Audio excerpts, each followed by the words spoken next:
नमस्कार.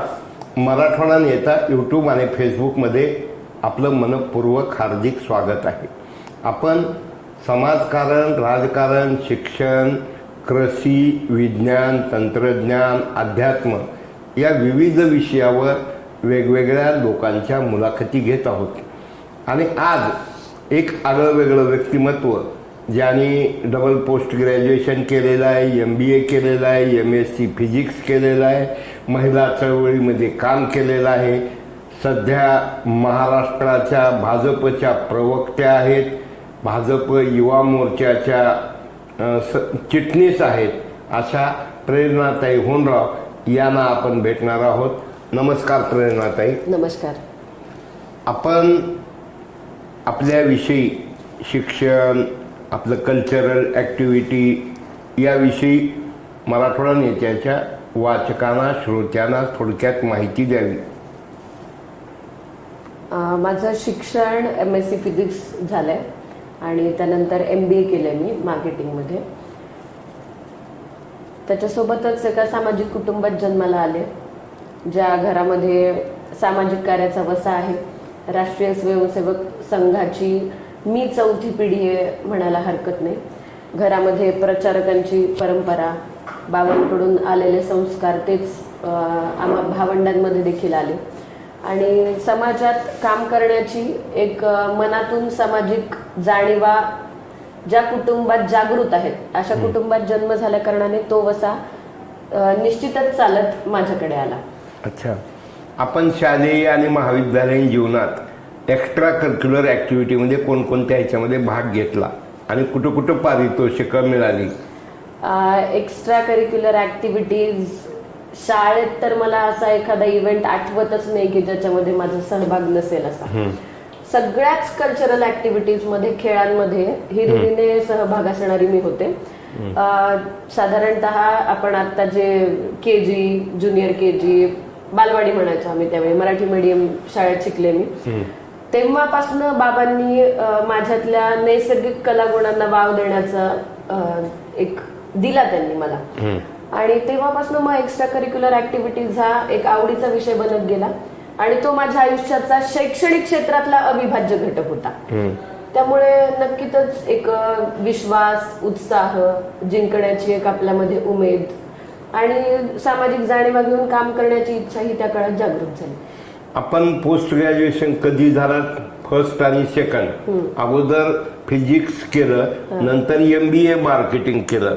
मग MBA marketing केल्यानंतर आपण समाजकारण आणि राजकारणाकडे कसं काय वळलात? हा एक निव्वळ योगायोग म्हणायला हरकत नाही. मी आपल्याला सांगितल्याप्रमाणेच शिक्षण पण घेत असताना असं डबल पोस्ट ग्रॅज्युएट वगैरे करेल असं कधी मला वाटलं नव्हतं, पण वेळेनुसार ते होत गेलं. मी ज्यावेळेस माझं ग्रॅज्युएशन पूर्ण केलं त्यानंतर मी MBA केलं आणि MBA केल्यानंतर पोस्ट ग्रॅज्युएशन MSc फिजिक्स मध्ये कम्प्लीट केलं. नक्कीच एक शिक्षण संस्था 2004 पासून बाबांनी सुरू केली होती, एक अभिनव उपक्रम. नॅशनल कॉम्पिटेटिव्ह एक्झाम्स मधला लातूर पॅटर्न आपण त्रिपुरा कनिष्ठ विज्ञान महाविद्यालय, रिलायन्स लातूर पॅटर्नने सुरू केला. त्यामुळे घरात ते वातावरण मी बघत होते आणि माझं MSc फिजिक्स झाल्यानंतर एक पब्लिकेशनचं छान काम करावं. मुलांचे मोठे मोठे रेफरन्स बुक्स लायब्ररीमध्ये ठेवलेले मी पाहायचे. म्हणजे एक 11वीचा अभ्यास करण्यासाठी मुलाला 10-15 रेफरन्स बुक्स एका विषयासाठी चाळावी लागायची जर त्याला IIT JEE ऍडव्हान्स सारखी परीक्षा आजच्या दिवशी क्रॅक करायची तर. मग मनात एक विचार आला की आपण या सिलेबसला रिवाइज्ड एडिशन मध्ये का नको ठेवायला, एक छान पब्लिकेशनचं काम करू आणि मुलांना एका विषयासाठी जी 10-15 रेफरन्स बुक्स वापरावी लागतात त्याच्याऐवजी त्यांना छोट्या छोट्या मॉड्यूल्स मध्ये आपण तो सिलेबस प्रोव्हाइड करू. साधारण 2014 ते 2016च्या मध्यावधीपर्यंत 2.5 वर्ष मी पब्लिकेशनचं छान काम मन लावून केलं. त्याच्यामध्ये फिजिक्स, केमिस्ट्री, मॅथ्स, बायोच्या पूर्ण सिलेबसचं एक रिवाइज एडिशन दिलं. आज 2020 मध्ये जग ज्या डिस्टन्स एज्युकेशनला बघतंय कोरोनामुळे, कोरोना आला आणि आपल्याला घरात बसून शिक्षण घ्यावं लागायला लागलं, तोच प्रयोग आम्ही 2016 मध्ये चालू केला आणि डिस्टन्स लर्निंग प्रोग्राम महाराष्ट्रातल्या सगळ्या मुलांसाठी दिला. त्याचं बेसिक कन्सेप्ट हे पब्लिकेशन होतं आणि ह्या छोट्या मॉड्यूल्स मध्ये आम्ही जो सिलेबस डिवाइड केला होता तो विद्यार्थ्यांसाठी फार रंजक ठरला. अच्छा. त्याच्यामुळे सोपा, साधा, छोटेखानी, टेन्शन न देणारा पण एक मनोरंजक अभ्यास देण्यासाठी कुठेतरी यशस्वी झाल्याचा एक आनंद होता. राजकारण हा एक योगायोगाने आलेला भाग होता आयुष्यातला, पण त्याची जाणीव ही जन्मतःच कौटुंबिक वातावरणामुळे होती मला.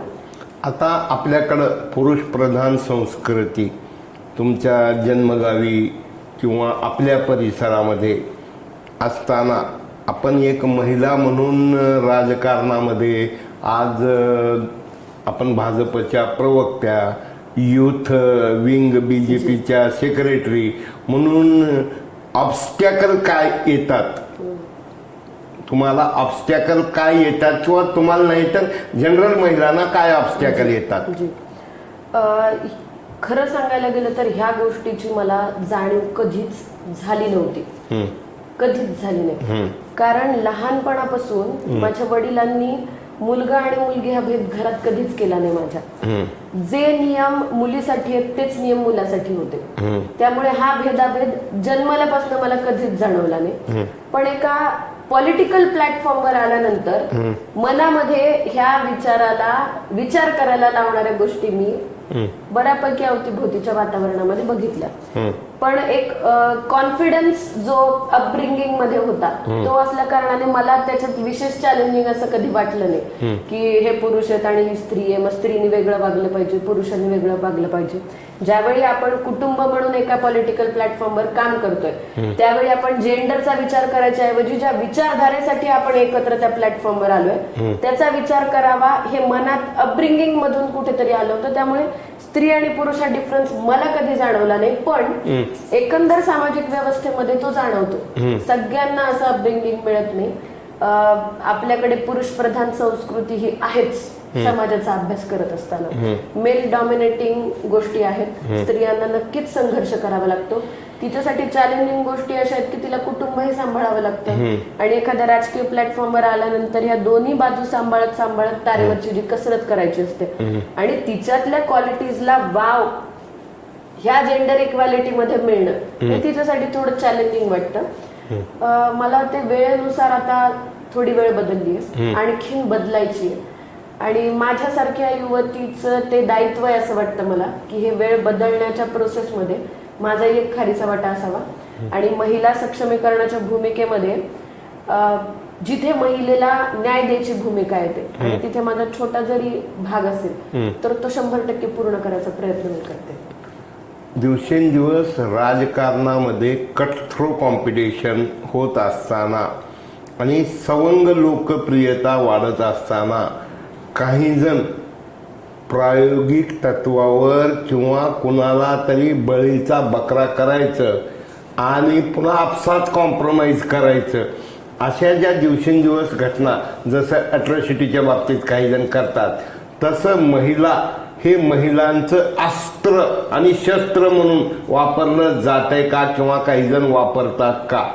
ज्या पद्धतीनं लातूरच्या समाज कल्याण अधिकाऱ्याच्या विषयी SMS वगैरे प्रकरण चाललं, अनेक लोकांनी ते प्रकरण उचललं, पण त्यामध्ये तो अधिकारी दोषी नव्हता तर ती महिला दोषी होती किंवा महिलांच्या चुका होत्या, दोषी म्हणता येणार नाही. तर असे काही प्रॉब्लेम येतात का काम करताना? मला अशा प्रकारचा कुठलाही प्रॉब्लेम नाही. अच्छा, मला जाणवतं. तुम्हाला नाही इश्यू? मला असं वाटतं ह्या इश्यूज कडे बघत असताना आपण महिला आणि पुरुष म्हणून बघण्याच्या ऐवजी त्याच्याकडे एक प्रॉब्लेम म्हणूनच बघावं. कारण अशा पद्धतीचे प्रॉब्लेम्स हे जेंडर बायस नसून हे प्रॉब्लेम्सच आहेत. मग ते महिलेच्या माध्यमातून झाले असतील किंवा पुरुषाच्या, पण त्याच्याकडे बघत असताना थोडं जेंडर बायस न होता एक प्रॉब्लेम म्हणून बघितलं तर सगळ्याच प्रकारचे प्रॉब्लेम समाजात दिसतात आपल्याला. अच्छा, आता आपण MBA असताना मार्केटिंग केलं असताना शिक्षण घेण्यामागचा उद्देश मार्केटिंगमध्ये काही करिअर घडवावं असं तुम्हाला वाटलं नाही का इकडं राजकारणात येण्यापेक्षा? मला राजकारण म्हणल्यासारखं योगायोगाने आलेली आहे. आणि मार्केटिंग, आता तुम्ही मार्केटिंगच्या विद्यार्थिनी बरोबर आहे. मग आम्ही इकॉनॉमिक्सला शिकलेलं BEP ब्रेक इव्हन पॉइंट जाहिरातीचा खर्च, हा खर्च नसून ती गुंतवणूक आहे. मग राजकारणामध्ये मार्केटिंग कशा पद्धतीनं करावी लागते किंवा केली जाते, किंवा तुम्ही त्या दृष्टिकोनातून काय करता? मार्केटिंग इन द सेन्स, आता ह्या कल्पना फार व्हास्ट झाल्यात. सोशल मीडिया हा एक असा प्लॅटफॉर्म आहे जिथे आपण करत असलेल्या कामाला एक योग्य प्लॅटफॉर्म आहे म्हणायला हरकत नाही. हे खूप पॉझिटिव्ह टूल आलंय सध्या प्रत्येकापर्यंत पोहोचण्याचं. त्यामुळे effective usage of social media हे एक आजच्या दिवशी एक प्रायमरी बेस आहे. प्रत्येकाला आपले विचार, आपले काम पोहोचवायचं असेल तर समाजापर्यंत. बाकी असे आता टेक्नॉलॉजिकली आपण फार ऍडव्हान्स झालोय. कोविडने तर आपल्याला आणखीनच ऍडव्हान्स करून टाकले. आता आपली मुलाखत होतीये, हा एकच भाग आहे. आपले वडील हे पहिल्यापासूनच सोशल, कल्चरल, परत अहमदपूरच्या महाराजांचे लाडके, आवडते भक्त, आणि त्यांचाच वारसा चालवत असताना आणि तुमची चौथी पिढी संघ परिवाराशी संबंधित असल्यामुळं तुम्हाला त्याचा गैरफायदा नाही, फायदा होतोय असं तुम्हाला वाटते का? कारण बाबांचे सगळ्याशी संबंध, संपर्क, ओळखी, बोलका स्वभाव, मग यामुळं त्याचा काही तुम्हाला पॉझिटिव्ह फायदा होतो का? नक्कीच नक्कीच नक्कीच. तो असा की ज्यावेळी 2017च्या शेवटी मला भाजप युवा मोर्चात काम करायची जबाबदारी मिळाली, मला या गोष्टीचं बर्डन कधीच आलं नाही की मी एका राजकीय पार्टीमध्ये काम करते. कारण मला कौटुंबिक वातावरण मिळालं. या ठिकाणी असलेल्या जिल्ह्याच्या अध्यक्षांपासून ते प्रदेश अध्यक्षांपर्यंत हे जे एक कौटुंबिक वातावरण, परिवार असल्यासारखी जी भावना निर्माण झाली, त्याच्यामुळे माझ्यावर एक कधीच प्रेशर आलं नाही राजकीय पक्षामध्ये काम करण्याचं. नक्कीच ते नव्याने आलेल्या युवक युवतीच्या मनामध्ये असू शकतं, पण या एकंदर पारिवारिक कौटुंबिक संबंधांच्या कारणाने त्याचा कधी विषय आला नाही. पण बाबांनी कधीच मला राजकीय दृष्ट्या कुठल्याच गोष्टीसाठी त्यांनी म्हणजे नाही इंटरफेरन्स कुठल्याच बाबतीत त्यांनी केला नाही. स्वकर्तृत्वावर जे करायचं ते करा, त्याच्यासाठी मुभा आहे, पण ते स्वकर्तृत्वावर करा. आता भारताचे पंतप्रधान कधी झाले मोदी साहेब? इसवी सन 2014. तर ते 2014ला पंतप्रधान झाले. 2017ला तुम्ही ह्याच्यामध्ये आलात, म्हणजे भाजपत आलात. तर तुम्ही पुण्यात होता शिकत असताना. त्यावेळेस तिथं काँग्रेस कल्चर होतं. त्यावेळेस निश्चित संघ, ब्राह्मण हे होते, पण पुण्यामध्ये सुरेश कलमाडी, पवार, गाडगीळ हे काँग्रेस कल्चर होतं. मग तुम्ही तिकडं न जाता इकडं कसं काय आलात? का कॉलेज जीवनापासून आलात का लातूरला आल्यानंतर आलात? मी म्हणजे भाजपमध्ये म्हणतात राष्ट्रसेविका समितीचं मी शालेय जीवनापासून काम केलेलं आहे. राष्ट्रसेविका समितीचा प्रबोध वर्ग माझा झालाय. तिथूनच एक पायाभरणी होते आपल्या. म्हणजे नेमकं काय असतंय ते सेविका वर्ग? म्हणजे राष्ट्रसेविका समिती ही ज्याप्रमाणे राष्ट्रीय स्वयंसेवक संघ काम करतो, ज्याच्यामध्ये आपण मेल विंग म्हणू शकतो, त्याच पद्धतीची महिलांसाठीची जी विंग आहे ती राष्ट्रसेविका समिती आहे. ती वैचारिक हेच विचारांचा प्लॅटफॉर्म घेऊन काम करत आली. त्यात तुम्ही काय काय केलेलं आहे? त्याच्यामध्ये वेगवेगळे वर्ग असतात. त्याच्यातला प्रबोध वर्ग मी केलाय. साधारणतः तो 21 दिवसांचा वर्ग असतो. त्याच्यामध्ये हे सगळे वैचारिक बैठका आणि आपल्या एकंदर त्या थॉट प्रोसेसला घेऊन काम करणारे विषय आहेत. पंतप्रधान नरेंद्र मोदींनी आज त्यांचा 8वा का 7वा झेंडावंदन, मला वाटतं त्यांचा 8वा झेंडावंदन. तर 8 वर्षाच्या कारकिर्दीत लोकांनी त्यांना ॲप्रिशिएट करावं देश पातळीवर, असे कोणकोणते कामं केले असे सांगू शकता तुम्ही?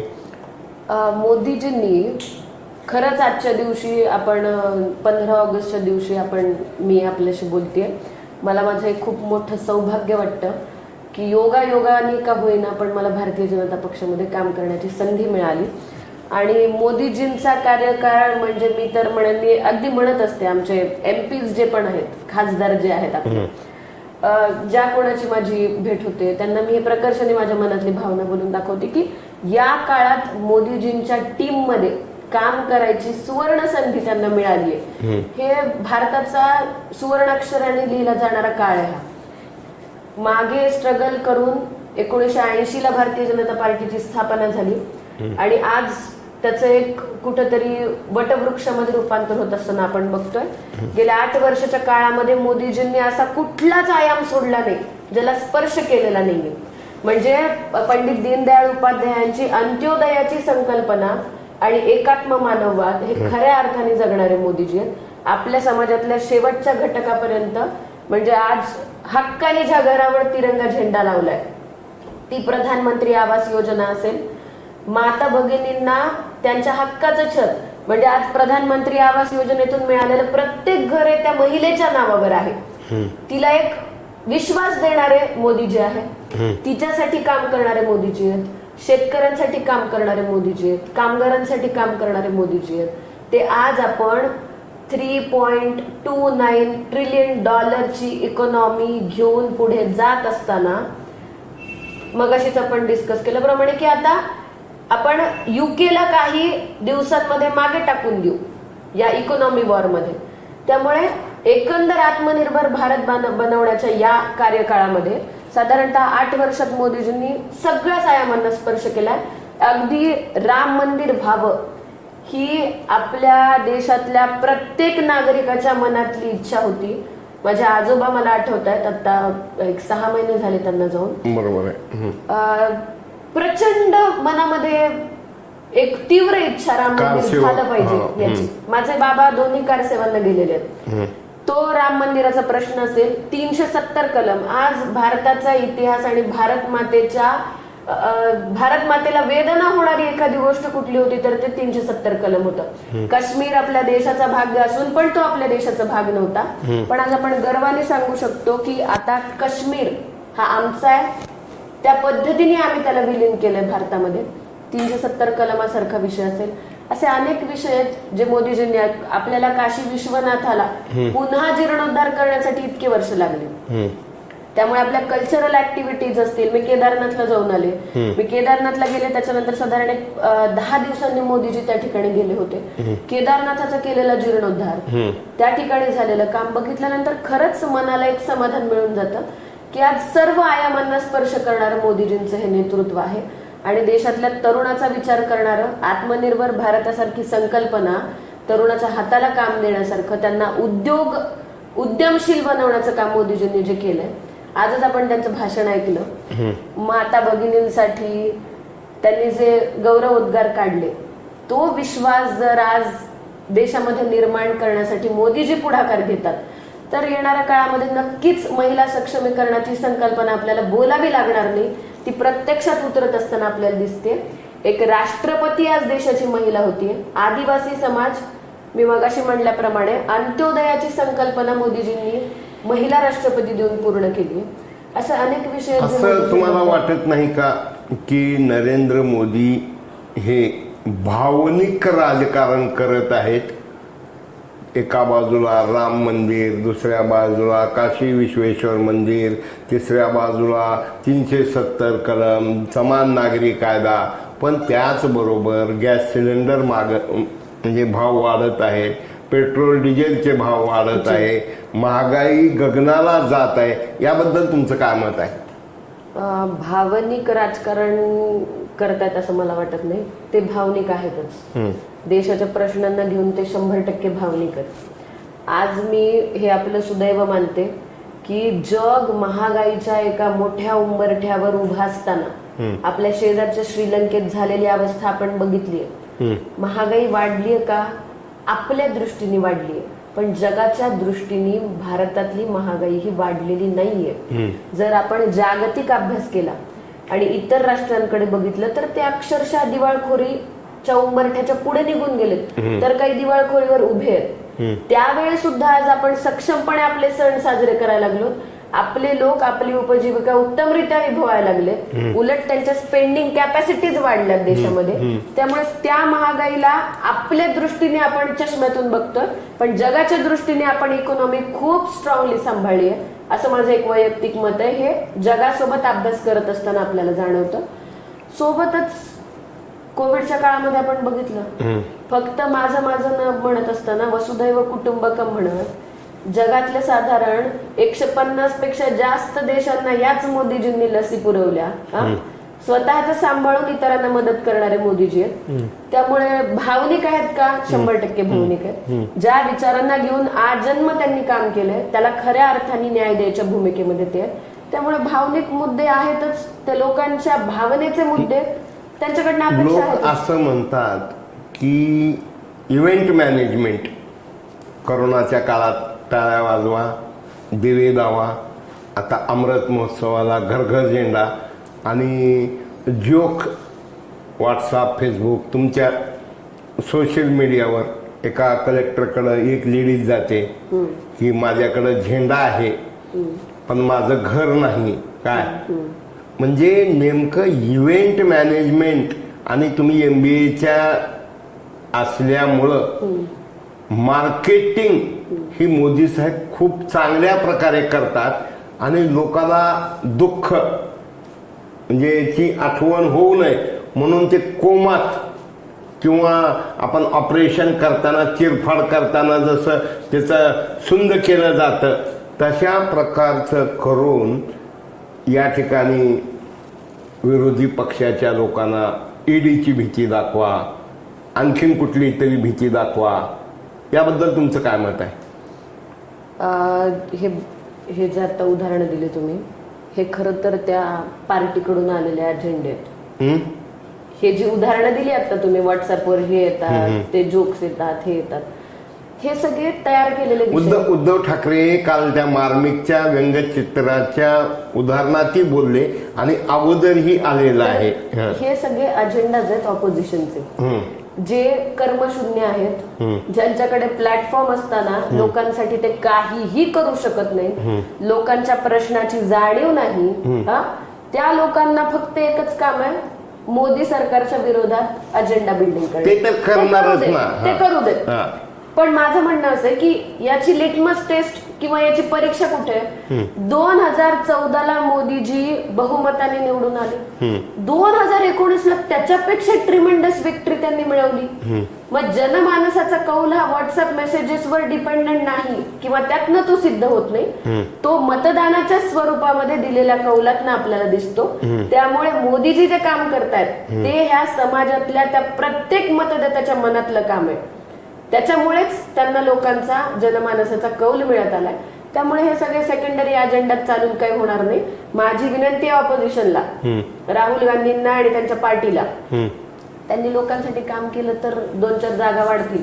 यावेळी लोकसभेला एक काँग्रेसला जागा मिळाली होती चंद्रपूरची, त्याची दारूबंदी उठवली यांनी महाविकास आघाडीच्या काळामध्ये, का तर लोकांना अभिवचन दिलं होतं, एकुलती एक जागा होती म्हणून. त्याच्यामुळे असे अजेंडा राबवण्यापेक्षा काम करून अजेंडा राबवले. एका बाजूला खासदार आमदार ईडीची भीती दाखवली जाते आणि तीच माणसं आपल्याकडे आली की शुद्ध होतात का? असं काही नाहीये. आता अनेक लोकांना किरीट सोमय्यांनी अनेक लोकांना ईडीच्या नोटिसेस दिल्या किंवा ईडी बद्दल आरोप केले, आज ते आपल्याकडे आले. आणि सगळ्यात कहर जालन्याचे माजी आमदार ते मीडियाला म्हणाले की माझ्यावर वेळ आलेली आहे आणि तुम्ही जाणता का की मला का म्हणजे भाजपमध्ये जावं लागतंय. म्हणजे हे आज एक गोष्ट सांगते, असं जावं लागतंय का जावं लागतंय? भारतीय जनता पार्टी हा जगातला सगळ्यात मोठा राजकीय पक्ष आहे. या राजकीय पक्षामध्ये काम करण्यासाठी खूप लोक इच्छुक आहेत. असं कोणाला तरी मारून दुमटून घेऊन येण्याची भारतीय जनता पार्टीला काही एक आवश्यकता नाहीये. म्हणजे मला जावं लागतंय, मला का जावं लागतंय वगैरे वगैरे, त्यांचे वैयक्तिक विषय असतील. आणि ईडीचा विषय तर असा आहे की जर कोणाला ईडीची नोटीस आली असेल तर ते म्हणण्यासारखं की अडचणच नसेल तर सामोरं जायला काय अडचण आहे?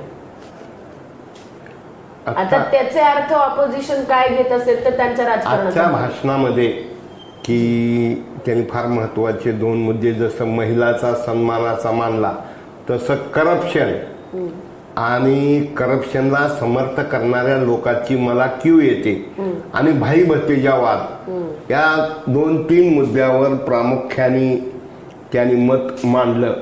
तुमचं ह्याविषयी काय मत आहे? करप्शन गेल्या 70 वर्षाच्या भारताच्या एकंदर कारकिर्दीमध्ये आपण 2G, हा घोटाळा, तो घोटाळा, तो घोटाळा, असे अनेक घोटाळे भारतातल्या जनतेने बघितले. करप्शन फ्री इंडिया करण्यामध्ये मोदीजींचा सिंहाचा वाटा आहे. त्याच्यामुळेच आज आपण इकॉनॉमीच्या गप्पा मारू शकतो. $5 ट्रिलियन इकॉनॉमी आम्हाला बनवायची, या गोष्टी आपण बोलू शकतो. त्यामुळेच आपण उद्योगांना गती देऊ शकतो.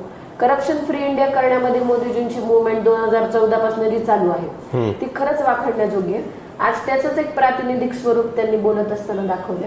ते त्या पद्धतीने काम करतात, म्हणूनच जनतेचं अप्रिसिएशन त्यांच्या पाठीशी आहे, त्यांना मिळतंय. घराणेशाहीच्या बाबतीतही मोदीजींचं जे म्हणणं आहे ते अगदी पुरेपूर लागू होते. आपण बघितलं घराणेशाहीला आज देशातली जनता ऍक्सेप्ट करत नाहीये. आता ते नाही. नितीनजी आमचे नेते नेहमी म्हणत असतात की आमदाराच्या पोटातनं आमदार, खासदाराच्या पोटातनं खासदार. हे ह्या पार्टीचं कल्चर नाहीये. इथे कर्तृत्वाला जागा आहे आणि जनसामान्यांमधून नेतृत्व उभं करण्याची क्षमता आहे. त्यामुळे घराणेशाहीचं समर्थन तर भारतीय जनता पार्टीने कधीच केलेलं नाही. अच्छा, आता हे झालं दिल्लीचं. लातूरच्या भाजपच्या इनमीन 3 आमदार आहेत, एक MLC आणि 2 MLA. लोक असं म्हणतात की ह्यांच्या बेबनावामुळं लातूर महानगरपालिका ही माणसं फुटून वैतागून गेले. याविषयी तुमचं काय मत आहे? काँग्रेसनी मागच्या काळामध्ये लोकांना अनेक आमिष दाखवून अशा पद्धतीची कामं केलेलं आपण बघितलं. त्याचंच प्रतीक आपल्याला महापालिकेमध्ये बघायला मिळालं. लातूरला पैशाचा वापर करून लोकांना आमिष दाखवून त्यांना या पद्धतीने स्वतःकडे डायव्हर्ट करायचं काम त्यांनी केलं. त्याचंच प्रतीक आपल्याला लातूर महापालिकेमध्ये मिळाले. मला असं वाटतं भारतीय जनता पार्टी आणि त्यातले आमदार आणि त्यांचं काय ह्याच्याविषयी बोलण्याच्या ऐवजी काँग्रेसने पैशाचा वापर कसा केला ह्याचं हे एक आदर्श उदाहरण आहे. प्रत्येक जण मनाने तितका घट्ट असतो असं नाही. काही जण प्रतिकात्मक दिसले आपल्याला, ते गेले. काही पोझिशन साठी असतील, काही पैशासाठी असतील. अच्छा, त्याचं एक उदाहरण आपल्याला लातूर महापालिकेत बघायला मिळतं असं वाटतंय मला. लातूरला मंत्रिमंडळाच्या विस्तारामध्ये एवढे चांगलं काम किंवा असताना एक जे वातावरण निर्माण झालेलं आहे, पक्षांतर्गत असुरक्षितता कार्यकर्त्यामध्ये, इकडं जावं तर इकडं राग, इकडं जावं तर इकडं राग, मग आधे निलंगा जाव, आधे आवसा जाव, अब लातूर में कोई भी मत रहो. म्हणजे इनडायरेक्टली भाजपचे नेते हे देशमुखाला सपोर्ट करत आहेत का? आणि त्यामुळं तुम्हालाही विधानसभेच्या काळात लातूर में कम, निलंगा में ज्यादा, औसा में ज्यादा, तर यावर तुमचं काय मत आहे? मला असं वाटतंय ह्याचं उदाहरण किंवा ह्याचं आत्मपरीक्षण मी स्वतःवरून करावं इतरांविषयी बोलण्याच्या ऐवजी. मला पार्टीने स्पष्ट निर्देश विधानसभेच्या वेळेस दिले होते की म्हणजे एखाद वेळी समजा मी ह्या विधानसभेत त्या विधानसभेत गेले तर तुम्ही तुमचा पूर्ण वेळ हा लातूर शहरामध्ये द्यायचा आहे किंवा तिथंच थांबणं अपेक्षित आहे. आपण नेते म्हणून जाऊ शकतो, एखाद्या सभेसाठी जाऊ शकतो, पण हे इंडिकेशन्स आम्हाला देण्यात आले होते.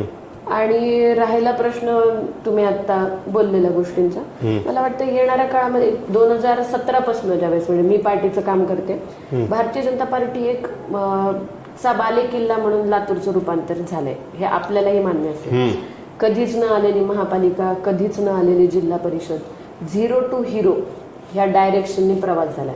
नगरपंचायती, नगरपालिका, ग्रामपंचायती, म्हणजे आता भारतीय जनता पार्टी ही नागपूरच्या बरोबरीने नागपूरच्या पुढे गेली होती, नागपूरच्या पुढे. आणि हे पुढे चाललेलं न बघवतेपणे लातूरच्या भाजपला ब्रेक देण्यासाठी हायकमांड नागपूरकर हे लातूरला जाणीवपूर्वक मंत्रीपद देत नाहीत अशी जी चर्चा आहे यावर तुमचं काय मत आहे?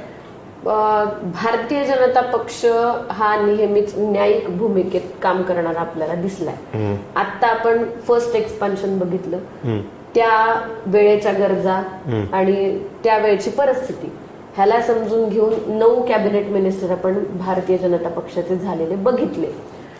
एकंदर मी आता म्हणल्याप्रमाणे 0 to हिरो ह्या भूमिकेतून भारतीय जनता पार्टी लातूर जिल्ह्यात काम करते. त्याच्यामुळे लातूरला भारतीय जनता पार्टीला कौल देणारी जनता, एवढी ट्रिमेंडस विक्ट्री मिळवून देणारी जनता, त्यांच्या विकासाच्या दृष्टीने येणाऱ्या काळामध्ये लातूर जिल्ह्याचा 100% विचार केला जाईल असा विश्वास एक कार्यकर्ता म्हणून माझ्या मनाला वाटतो. अच्छा, आपण नाही जरी म्हटलं तर स्टेट लेवलचं तुम्ही आहात आणि येणाऱ्या काळात आता महानगरपालिका आहे, जिल्हा परिषद आहे. आपल्याला काय वाटतंय की लातूर जिल्हा आणि शहराचा कौल कुणाच्या, काँग्रेसच्या बाजूने राहील? कारण काँग्रेस अमित देशमुख बिलकुल डंके के चोट सुरू आहे आणि आपलं मात्र कोण बघावं, कसं बघावं, पालकमंत्री नाही, बालकमंत्री नाही, मादकमंत्री नाही, आणि मग कोण बघायचं? मग काही कार्यकर्ते संभाजीरावचे, काही कार्यकर्ते आपल्या अभिमन्यू पवारचे, काही कार्यकर्ते रमेश कराडचे, आणि मग पक्षाचे कार्यकर्ते कोण आणि पक्ष शिस्तीत कधी येणार आणि लोकांपर्यंत कधी पोहोचणार? मला वाटतं हे सगळे नेते मंडळी जे आहेत, आम्ही कार्यकर्ते मंडळी आहोत, हे सगळेच भारतीय जनता पार्टीचे कार्यकर्ते आहेत. हे सगळे आमचे नेते आहेत ना, नेते आहेतच. आपण महापालिकेच्या दृष्टीने विचार करायला गेलो, मी भारतीय जनता पार्टी म्हणून म्हणत नाही, कार्यकर्ते म्हणून म्हणत नाही. 2.5 वर्षाचा भारतीय जनता पार्टीचा महापालिकेतला कारभार तुम्ही बघा आणि उरलेल्या 2.5 वर्षातला काँग्रेसमध्ये च्या काळामध्ये झालेल्या महापालिकेची एक डायरेक्शन बघा. काँग्रेसने केलेली 0 कामं, म्हणजे आज कुणीही मला त्याचे पाढे वाचून दाखवावेत की या 2.5 वर्षात काँग्रेसने तुम्ही काय केलं 2.5 वर्षात? तुम्ही म्हणजे भाजप काय नाही, म्हणजे आम्ही लोकांना ज्या ज्या गोष्टींची अभिवचनं दिली होती तो जाहीरनामा आम्ही 100% क्लिअर केला. तुम्ही निवडणूक लढला तर 10 मुद्दे सांगा की लातूरमध्ये भाजपच्या 2.5 वर्षाच्या काळात आम्ही हे केलं. आपण उदाहरणार्थ आता आपण या काँग्रेसच्या काळातच बघा, गोलाईचं सुशोभीकरणाचा विषय कुणाच्या काळात झालं? तो भारतीय जनता पक्षाने भारतीय जनता पार्टीच्या कार्यकाळात पूर्णत्वाला नेलेला मुद्दा आहे. शौचालय, लातूरकरांसाठी शौचालय उपलब्ध नव्हते. माता भगिनी बाहेर गावून आलेले लोक आपल्या शहरात फिरत असताना शौचालयासारखी बेसिक गोष्ट त्यांच्यासाठी नव्हती, ती भारतीय जनता पक्षाने पूर्ण केली. शादीखान्याचा विषय असेल, 100 वेळेस काँग्रेसने अभिवचन दिले पण पूर्ण करू शकले नाहीत, तो विषय भारतीय जनता पक्षाने पूर्ण केला. लिंगायत स्मशानभूमी सारखा विषय असेल, ती जागा अलॉट करणे, त्याच्या इनॉग्रेशन पासून त्या जागेची सुरुवात करून देण्यापासून भारतीय जनता पक्षाने कामं केली. म्हणजे आज मी तुम्हाला, आपण या रस्त्यावरून जातो, गांधी चौक ते आपला बार्शी रोड, इकडनं आपण नवीन रेणापूर नाक्यापासून राजीव गांधी चौकापासून जातो. अहो, या लातूरमध्ये झालेला छोटा रस्ता सुद्धा हा भारतीय जनता पक्षाच्याच काळात झालाय. काँग्रेसने केलेला एक रस्ता मला सांगा, बाभळगावला जाणारा रस्ता सुद्धा भारतीय जनता पार्टीने बनवला. आज मराठवाडा कोच फॅक्टरी सारखा मोठा प्रकल्प आपण नुसतं म्हणत आलो, अवजड उद्योग, मुख्यमंत्री पद, पण भूमिपूजन झालेलं लातूरकरांनी बघितलं, पण भिंती उभारलेल्या कधीच बघितल्या नाही. आज काय केलं नाही भारतीय जनता पक्षाने, असा एक विषय तुम्ही मला सांगा. आता नाट्यगृहाचा प्रश्न, स्वच्छतेच्या बाबतीमध्ये आज तुम्हाला, आपण लातूरमध्ये जर फिरलो ना, कचऱ्याने गच्च भरलेलं लातूर शहर आपल्याला दिसतं. आपण हाच कॅमेरा जर याच अवतीभोवती घेऊन फिरलो, स्वच्छतेमध्ये आपली महापालिका 1 नंबरला आली. प्रशासन, लोकांचा अमृतवाहिनी सारखा जो विषय होता पाण्यासाठीचा, तो पाण्याचा प्रश्न मिटवण्यामध्ये लातूरकरांच्या भूमिकेमध्ये आपण राहिलो. लाईट्सचे प्रश्न, म्हणजे बेसिक गोष्टी ज्या आहेत लातूरकरांच्या, त्या पुरेपूर फक्त 2.5 वर्षामध्ये पूर्ण करण्याच्या भूमिकेमध्ये भारतीय जनता पक्ष. 2.5 वर्षाच्या काळात तुम्ही केलेल्या कामाचा शुभारंभ आणि 2.5 वर्षात जी जी गैरसोय झाली किंवा होत आहे, तुम्ही तर स्टेट लेवलचे, मग लोकल लेवलचे नेते आमदार हे फक्त एका कार्यक्रमाला ह्याला बोलवायचं, दुसऱ्या कार्यक्रमाला त्याला बोलवायचं, हे जे चाललंय हे योग्य वाटतंय का तुम्हाला? नाही म्हणजे बघा, आता ह्या कार्यक्रमाला ह्याला बोलवायचं, त्या कार्यक्रमाला त्याला बोलवायचं, वेळेनुसारची गणित असतात. आपण एकच प्रकारचा कार्यक्रम वारंवार किंवा वेगवेगळ्या कार्यक्रमात एकच विषय असं नाही करू शकत कधी. It's a kind of combination जे होत कॉम्बिनेशन आहे असं वाटतंय का तुम्हाला जिल्ह्यात भाजपच्या नेत्यात? मला थॉट प्रोसेस एकदम क्लिअर आहे माझी. आपल्याकडचे सगळे आमदार हे आमचे नेते आहेत, 100% आमचे नेते आहेत. सिनियरिटी प्रमाणे प्रत्येकाचा कार्यकाळ वेगवेगळा आहे. कुणी कुठली पदं भूषवली आहेत, सिनियरिटी, एक अनुभव, ह्या अनुषंगाने अनुभवाने मोठे असलेले नेते पण आपल्याकडे आहेत. आता आपले माजी पालकमंत्री महोदय आहेत, त्यांचा कार्यकाळ आपण बघितला, ज्याच्यामध्ये मी मगाशी म्हणल्यासारखं 0 to hero भाजपाला नेण्याच्या भूमिकेमध्ये लातूर भाजपा गेले. पण ह्याचा अर्थ असा नाही बाकीचे नेते जे आहेत ते पण आमचे नेते आहेत, ते सन्माननीय आहेत, आम्हाला त्यांची कामं त्या दृष्टीने चालू आहेत. पण या सगळ्या विषयामध्ये एक क्लिअरिटीचे विषय येते, ह्याच्यामध्ये कन्फ्युजन कुठलंच नाही. त्यांचे नेते पण नेतेच आहेत, बरोबर नाही? त्यांचं कसं आहे, त्यांना लातूर सेफ करायचंय आणि तुमच्या नेत्यांना लातूर देशमुखाला आंदण द्यायचंय, अशा प्रकारची जी चर्चा आहे की नाही. मला ह्या बाबतीत असं वाटतंय ते भारतीय जनता पार्टीचे नेते आहेत, त्यामुळे या भूमिकेत पक्षहिताच्या दृष्टीनेच ते येणाऱ्या काळामध्ये काम करतील आणि करणारच, ते करत आलेतच. परवा तिरंगा रॅली लातूरमध्ये झाली. माजी पालकमंत्री सध्या आमदार आहेत, खासदार आमदार होते, ते निलंग्याचे आमदार आहेत. त्यांनी निलंगा केला, नांदेड केलं, हिंगोली केलं, उस्मानाबाद केलं. पण लातूरमध्ये वज्रमुठ जी भाजपची दिसायला पाहिजे त्या रॅलीमध्ये संभाजीराव पाटील निलंगेकर, अभिमन्यू पवार, रमेश कराड जर एकत्र दिसले असते तर लातूरकरांचा आत्मविश्वास वाढला असता. लातूरकरांचं असं मत बनत चाललं आहे, ये मैनेज है, ये चुप चुप का लुटूपुटी की लड़ाई खेलते हैं, इनको ये देशमुखों से मिली भगत है, अशा प्रकारचं जे म्हणणं आहे आणि त्याला शिक्कामोर्तब कालच्या तिरंगा रॅलीनं झालं. यावर तुमचं काय मत आहे? माजी पालकमंत्री संभाजी पाटील निलंगेकरजींनी तुम्ही म्हटल्याप्रमाणे हिंगोली, नांदेड, उस्मानाबाद, धाराशिव हे सगळे दौरे केले. हर घर तिरंगा अभियानाचे मराठवाड्याचे ते संयोजक म्हणून त्यांच्याकडे जबाबदारी आहे, त्यांनी ती पार पाडली. मला असं वाटतं की काँग्रेसचे काही अजेंडे आहेत. लढाई लढत असताना लोकांच्या मनामध्ये एक परसेप्शन तयार करायचं, अरे हे तर आम्हीच दिलेलं आहे. वास्तव माझं काय म्हणणं आहे, जर हे तिघ एकत्र आले तर. आता याच्या आधी बघा, ओबीसी आरक्षणाचं आपण आंदोलन केलं शिवाजी चौकामध्ये, रमेश अप्पा होते त्या आंदोलनात, माजी पालकमंत्री महोदय त्या आंदोलनामध्ये होते, आणि अनेक नेते होते, पवार पण होते, अभिमन्यू पवार साहेब पण त्या आंदोलनामध्ये होते.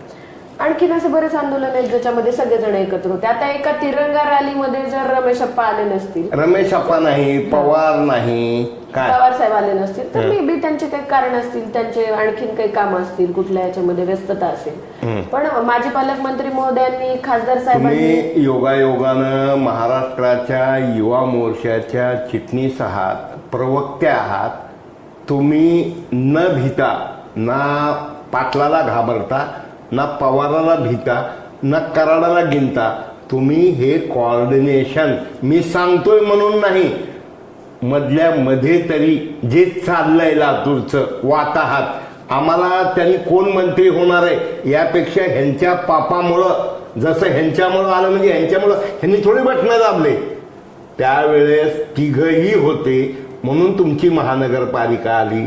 जर तुम्ही वज्रमुठ आवळली, आमचं दुःख काय, आमचं म्हणणं काय, रोग म्हशीला इंजेक्शन पकालीला या पद्धतीनं हे तिन्ही आमदार लातूरकरावर अन्याय करायचं आणि देशमुखाला खुश करायचं पाप करत आहेत, यावर तुमचं काय मत? मी आपल्याला एवढंच सांगते, येणाऱ्या काळामध्ये लातूर महानगरपालिका, लातूर जिल्हा परिषद तुम्हाला पुन्हा एकदा ट्रेमेंडस विक्ट्रीनी भारतीय जनता पार्टी जिंकलेलं जिल्ह्यामध्ये दिसेल. हे कोऑर्डिनेशन, ह्याच्यामध्ये माझ्या मनात काहीच वाद नाहीये, माझ्या मनामध्ये काहीच शंका नाहीये. येणाऱ्या काळामध्ये असंच पद्धतीने मराठवाडा नेता युट्यूब, मराठवाडा नेता दैनिक कधी मध्ये बघत असताल, वाचत असताल, तुम्हाला काय वाटतंय? मराठवाडा नेता हे आमच्या रामेश्वरजींसारखंच एक एनर्जेटिक प्लॅटफॉर्म आहे. मी तुम्हाला नेहमीच म्हणत असते, तुम्ही ज्या ज्या वेळी भेटता त्यावेळेस एक ऊर्जेचा ओतप्रोत भरलेला स्त्रोत असल्यासारखे भेटता. तुमच्यामध्ये ते एक एन्थुझियाझम आहे पत्रकारितेचं, त्याचं मला विशेषत्वाने खूप कुतूहल आहे आणि छान वाटणारी गोष्ट आहे ती. मराठवाडा नेत्यामध्ये पण आम्ही त्याचंच रिप्रेझेंटेशन बघतो. न थकता न दमता सतत तुमची गाडी सुरू असते. वेगवेगळे प्रोग्राम्स असतील आणि पेपरच्या माध्यमातून देखील असेल, आपण जे अपडेट्स लोकांपर्यंत पोहोचवता त्याबद्दल आपल्याला पुढच्या काळासाठी खूप खूप मनापासून शुभेच्छा देते. अशीच एनर्जी आमच्यात पण येऊ आणि राजकीय क्षेत्रात तुमचं नावच वडिलांनी प्रेरणा ठेवलं असल्यामुळं काय तुमची प्रेरणा आणि आमची एनर्जी मिळून लातूरात देशमुखशाहीचं उच्चाटन करायला तुम्ही तुमची ताकद, शक्ती, युक्ती, बुद्धी वापरावी. ही तुम्हाला खरं म्हणजे पत्रकाराचं हे काम नाही, पण आम्हाला हुकुमशाही विरुद्ध लढायची मानसिकता असल्यामुळं आणि दुर्दैवानं ह्या तिघामुळं 3 तिरपट व्हायची भीती वाटत असल्यामुळं यांनी थोडं जमिनीवर यावं. कोण कार्यकर्ता कसा, कोण काय, हे आम्हाला काही सांगायची गरज आहे असं वाटत नाही. पण ही एक वॉर्निंग बेल, आत्ताचं जे चाललंय, हा जो पोरकटपणा जो चाललाय राजकारणाचा, ही एक वॉर्निंग बेल आहे. पब्लिक है हे सब जानती है, म्हणून तुमचेच नेते सांगतात, म्हणून त्या नेत्यांनी हेही लक्षात घ्यावं. पब्लिक है हे सब जानती है, सगळे मिळून करा, चांगलं करा. तुमचं करिअर हे आणखीन डेव्हलप व्हावं. तुम्ही आज स्टेट लेवलच्या प्रवक्त्या आहात, चांगल्या प्रकारे काम करत आहात. तुमचा मार्केटिंग विषय असल्यामुळं आमच्या कधीमधी वेळ मिळाला 1%, 0.5%, 0.1%, थोडं मराठवाडा नेत्याच्याही मार्केटिंगच्या काही टिप्स आम्हाला द्या. ह्या 3 तिरपटमुळं किंवा कुठल्याही पक्षामध्ये गॉडफादर, कुणाची तरी माय पाहिजे, कुणाची तरी बायको पाहिजे, कुणाची तरी बहीण पाहिजे, तरच राजकारणात मिळतंय असा अनेक युवतींचा गोड गैरसमज, कदाचित खरा असेल किंवा खोटा असेल. तर आपण काय सांगू इच्छित आहे यूथ, कारण स्टुडंट पॉवर नेशन पॉवर हे सांगत असताना यूथ लेडीजना आपण काय सांगू इच्छिता? म्हणल्याप्रमाणे मी मगाशीच आपण हा विषय बोललो, असं असणारा पक्ष किंवा अशी असणारी सिस्टम एका पार्टीमध्ये आहे जिवंत, की जिथं कोणाचं तरी कोणीतरी असेल तर ते कोणीतरी बनत असतं. पण भारतीय जनता पक्षाची ही रीत नाहीये. तेव्हाच एक चायवाला प्रधानमंत्री देश का बन सकता है ही व्याख्या भारतीय जनता पार्टीने देशाला दाखवून दिली आहे. ते पण असं तसं नाही, सक्षम बहुमताने निवडून येऊन काम करणारे प्रधानमंत्री भारतीय जनता पक्षाने दिले. त्यामुळे हा जनसामान्यांचा पक्ष आहे. युवतींसाठी किंवा युवकांसाठी, मी युवती नुसत्या म्हणणार नाही, युवक युवतींसाठी काम करण्यासाठी हा बेस्ट प्लॅटफॉर्म आहे. माझी विनंती आहे की ज्यांना राजकीय क्षेत्रामध्ये आपल्या इच्छा आकांक्षा आहेत त्यांनी काम करण्यासाठीचं एक उत्तम व्यासपीठ आहे, जिथे आपल्याला समाजाच्या भूमिकांना न्याय देण्यासाठी पुरेपूर स्कोप मिळतोय. सोबतच माझी दुसरी विनंती अशी आहे की एक समाजात वावरत असताना एक भूमिका अशी पाहायला मिळते की राजकारण्यांनी राजकारण करावं, मला काय पडलंय त्याचं, हे सर्वसामान्यांची भूमिका आहे. ते करतात, मला माझं संसाराचं रहाटगाडग आहे ते मला चालवायचंय. पण ह्या भूमिकेमध्ये इतक्या निष्काळजीपणे युवकांनी कधीच बघू नये. आणि सामान्य नागरिकांनी पण बघू नये. माझी विनंती आहे सगळ्यांना, देशाच्या राजकारणाचा थेट इम्पॅक्ट हा सामान्य माणसाच्या आयुष्यावर पडत असतो, देशाच्या जडणघडणीवर पडत असतो. त्यामुळे जर स्वतः राजकारण करण्याची इच्छा जरी नसली तरी जे उत्तमरित्या काम करतात त्यांच्या पाठीशी खंबीरपणे उभं राहणं आणि एक दिशादर्शक काम करणं हे देखील आजच्या युवकाचं सगळ्यात मोठी जबाबदारी हे मला वाटतंय. काम करायचंय तर you are most welcome. BJYM is the most powerful platform जो तुम्हाला काम करण्याची संधी देणार आहे. पण ती इच्छा नसेल तर काम करणाऱ्या लोकांच्या पाठीशी उभं राहणं ही देखील आज काळाची आणि देशाच्या भवितव्याच्या घडणघडणीसाठी एक महत्वाची भूमिका असू शकते. आपण वेळ दिलात त्याबद्दल आभार मानतो. धन्यवाद. नमस्कार. नमस्कार.